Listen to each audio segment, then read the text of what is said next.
And our top story tonight at 11 is once again the Kensington Expressway lawsuit. Dozens of people turned out to an Erie County Supreme Court room today for a hearing. And good evening, everyone. I'm Scott Levin. And I'm Mary Alice Demler. Most of the people in the courtroom were supporters of the East Side Parkway Coalition and other organizations who filed the lawsuit, claiming that the state DOT skipped steps in their environmental review of the project. Join your side's Nate Benson was in the courtroom today where the judge made a significant ruling.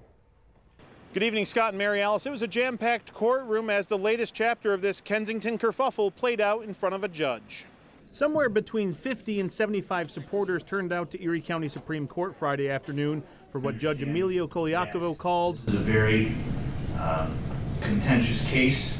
There are a few things at the core of this lawsuit. As attorney Adam Walters, who has over 30 years of experience with the State Environmental Quality Review Act, said in his opening remarks. I was simply shocked at the lack of analysis, the lack of careful mitigation on a project of this scale and magnitude. Walters outlined several instances where he and his team believe the state DOT cut corners and avoided larger studies and haven't developed mitigation plans for many issues like traffic. The backup on the Kensington every morning will run roughly from the Scajaquada to the city line.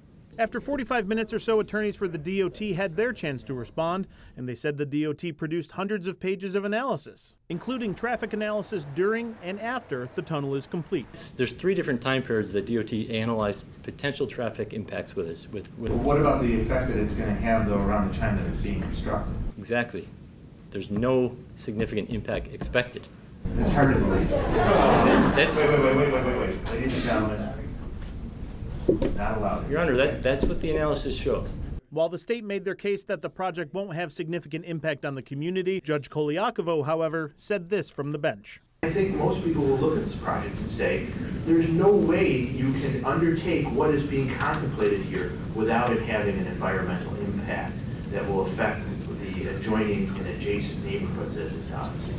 And unfortunately, I don't have the full newscast to hash all of the ins and outs and what have yous of this case. I'll save that for my book. At the end of 2 hours of vigorous debate between both sides, Judge Koliakovo ruled that the temporary restraining order that's currently in place and preventing construction from beginning will be extended. The judge also ruled that the coalition must post $10,000 bond because the state argued that this restraining order is costing them more than $400,000 per month in construction delays. After the hearing, attorneys and members of the coalition were pleased with the judge's ruling. Common sense says there are going to be huge impacts. This is a massive project. And we know that they're going to go take us to the finish line, and we're going to follow their advice, of course. But we're beyond ecstatic today. We're really pleased. Again, the judge extended the restraining order until the next hearing in this case, which is November 18th. On your side in downtown Buffalo, Nate Benson, Channel 2 News. All right, Nate, thank you.